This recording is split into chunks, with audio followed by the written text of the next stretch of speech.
I thought you'd bring you along to the job site here, one of the houses we're working on. This is a nice custom home for Mr. and Mrs. S. And right now we're at the house wrap stage. So when it comes to picking out house wrap, I mean, obviously there's a lot of options out there. You want something that's got a nice tight weave.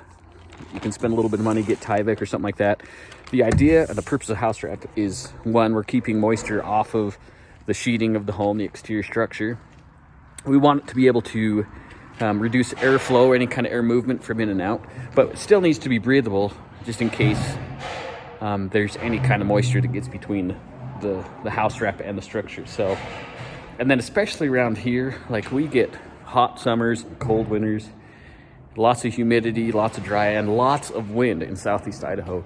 So you want to make sure that it's going to be a durable house wrap, right? Also, let's jump back out there again. If this is something that you're planning on doing yourself, it can be done, but there are some techniques and some concepts that you need to understand. Whew, man, it's cold.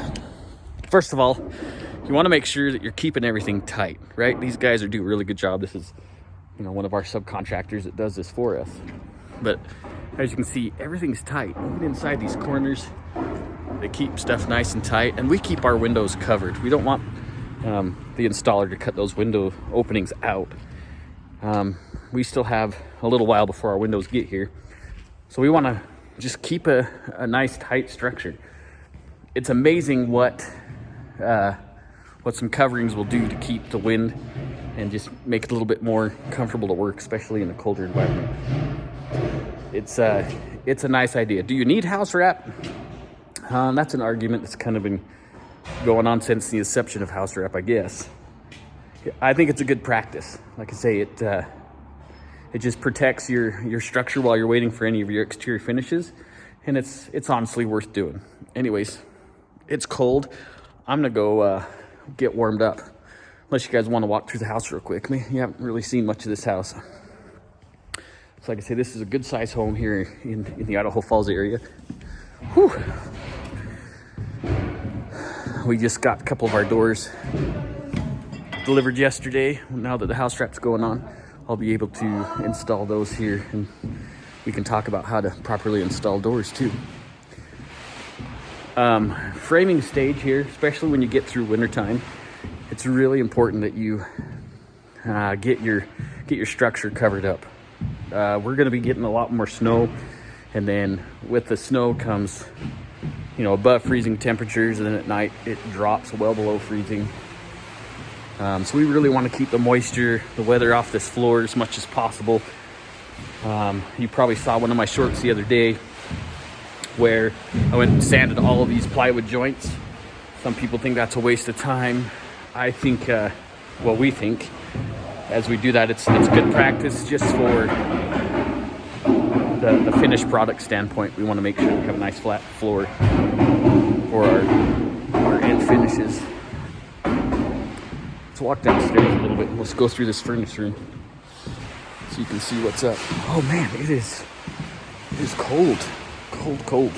I used to love wintertime. I don't love it anymore. Hopefully you can see down in here. It's kind of dark.